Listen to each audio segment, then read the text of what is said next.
Selamat siang. Kenalkan, nama saya Angelina Demonang, saya Natalia. Saya Vincent Sekolah. Kami dari kelompok 8 akan mempresentasikan materi kami tentang pengertian persaingan, Faktor-faktor yang menyebabkan timbul persaingan organisasi, kebaikan persaingan dan kebutuhan konflik. Pengertian persaingan. Persaingan adalah suatu proses sosial yang terjadi di mana individu atau kelompok saling bersaing untuk berlomba atau berkompetisi mencari keuntungan melalui bidang-bidang tertentu dengan menggunakan cara-cara yang terbuka dan adil. Adapun faktor-faktor yang menyebabkan persaingan organisasi. Faktor ekonomi. Krisis ekonomi global telah meninggalkan apa yang banyak dipercaya para ahli sebagai tanda abadi pada praktek MSDM di seluruh dunia. Semua perubahan ini telah mempengaruhi pengusaha dan pekerja yang terdampak perubahan tersebut. Ada pula faktor-faktor lain, yaitu konflik nilai, ketidakcocokan peran, produktivitas rendah, kurangnya komunikasi, dan perubahan keseimbangan.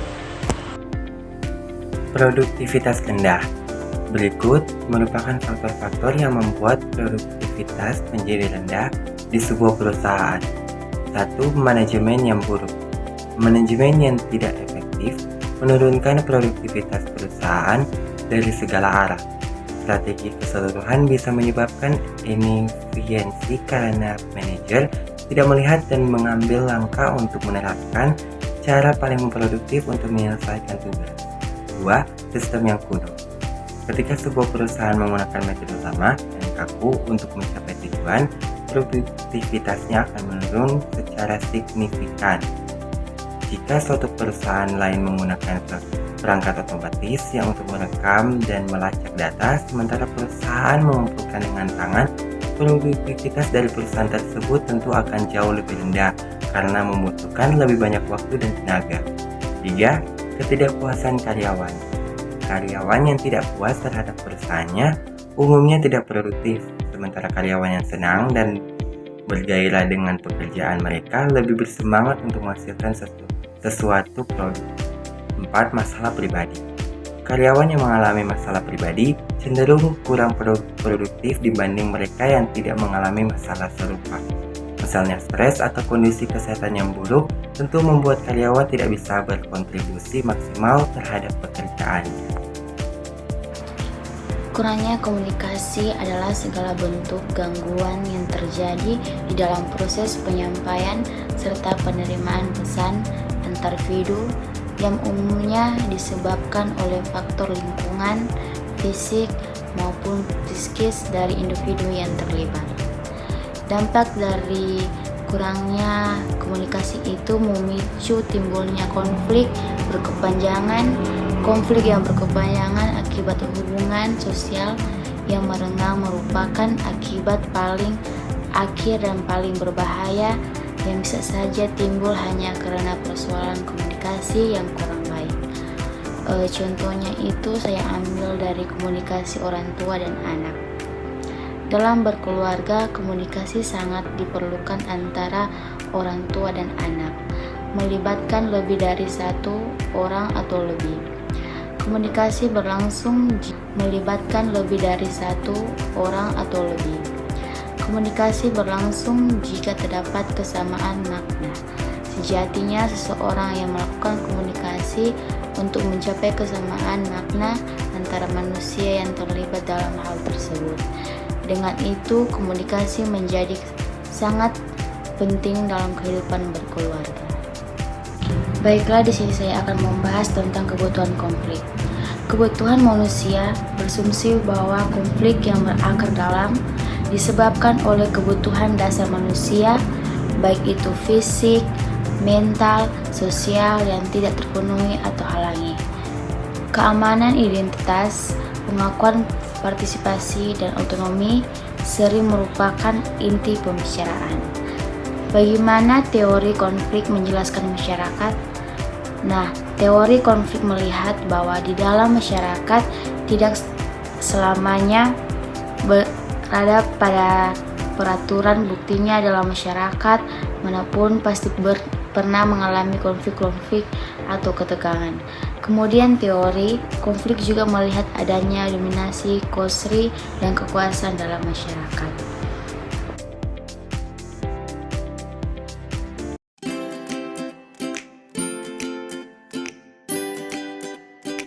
Hai, kamu tentu pernah pergi ke pasar bukan? Eits, jangan berpikir kalau pasar itu identik dengan becek-becekan saja. Ketika kamu belanja online, itu juga termasuk pasar loh. Kamu lihat, di pasar ini ada penjual, pembeli, dan barang-barang yang diperjualbelikan. Iya, pasar itu tempat bertemunya calon penjual dan pembeli, baik secara langsung maupun tidak langsung, untuk melakukan transaksi jual beli barang atau jasa. Meski kamu taunya pasar itu bangunan yang ada penjual dan pembelinya, kamu salah. Karena pasar itu bukan hanya bangunan fisik yang terdapat penjual dan pembeli yang melakukan transaksi, tetapi juga termasuk pasar abstrak yang tidak dapat kita sentuh ataupun kita lihat fisiknya. Pada setiap pasar barang terdapat berbagai bentuk persaingan, baik persaingan yang sangat ketat, persaingan longgar, persaingan yang sangat lemah, maupun pasar tanpa persaingan. Persaingan ini dapat berupa persaingan antar pembeli maupun persaingan antar penjual. Persaingan antar penjual itu mengakibatkan terdapat berbagai jenis pasar. Apakah kamu sudah tahu? Kalau belum, aku akan mengajakmu melihat berbagai jenis pasar barang. Kamu lihat, banyak penjual dan pembeli di sini. Iya, penjual di sini tidak dapat menguasai pasar atau menentukan harga pasar. Akan tetapi mereka hanya dapat menyesuaikan harga produksinya dengan harga pasar yang berlaku. Sebaliknya, jumlah pembelian seorang konsumen sangat kecil apabila dibandingkan dengan jumlah pembelian pasar seluruhnya. Nah, sebagai konsekuensi, harga di pasar ini ditentukan oleh permintaan dan penawaran. Ciri-ciri pasar seperti ini disebut dengan pasar persaingan sempurna. Pasar ini menjadi struktur pasar yang paling ideal karena mampu menjamin terwujudnya efisiensi pasar. Dalam kerjanya, pasar persaingan sempurna ini memiliki beberapa kelebihan. Di antaranya, di pasar persaingan sempurna ini masuknya pengusaha baru menyebabkan jumlah barang yang ditawarkan akan bertambah pada harga yang sama, sehingga perusahaan-perusahaan yang ingin bertahan harus mencapai ongkos produksi minimum. Dengan demikian, efisiensi produksi selalu dicapai oleh perusahaan dalam persaingan sempurna. Tak hanya itu, pasar persaingan sempurna ini juga mempunyai kelebihan dengan memberi kebebasan dalam bertindak. Namun demikian, pasar persaingan sempurna juga memiliki kelemahan, yaitu tidak dapat mendorong inovasi.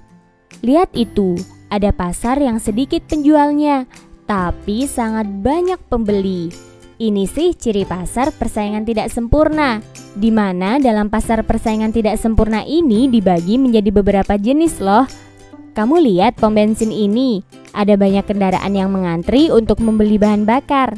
Kamu mungkin tahu kalau seluruh pom bensin di Indonesia ini dikelola oleh Pertamina. Ternyata Pertamina itu juga termasuk pasar loh. Pertamina termasuk pasar monopoli. Sesuai namanya, pasar ini hanya terdapat satu perusahaan yang menguasai seluruh penawarannya. Perusahaan monopoli menghasilkan produk yang tidak diproduksi oleh perusahaan lain. Selain Pertamina, ada PLN dan PT KAI. Itu juga termasuk pasar monopoli loh. Kita geser yuk ke perusahaan air mineral itu. Wah, ternyata mereka hanya menjual air mineral saja ya. Oh iya, aku ingat. Tidak hanya perusahaan ini saja yang menjual air mineral, tapi ada yang lain juga. Nah, kalau ciri seperti ini, kamu bisa menyebutnya dengan pasar oligopoli. Berbeda dengan pasar monopoli tadi, pasar oligopoli ini dikuasai oleh beberapa perusahaan. Namun jumlah barang yang ditawarkan tetaplah homogen atau satu jenis saja. Kamu lihat berbagai motor di dealer itu, sejenis kan? Eits, tapi ternyata motor itu satu sama lainnya berbeda merek loh.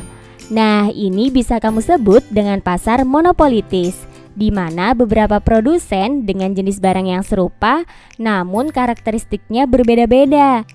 Produsen juga mempunyai kemampuan untuk mempengaruhi harga pasar, tapi tidak terlalu besar dibandingkan dengan pasar monopoli dan oligopoli. Gimana? Kamu sudah paham kan ya?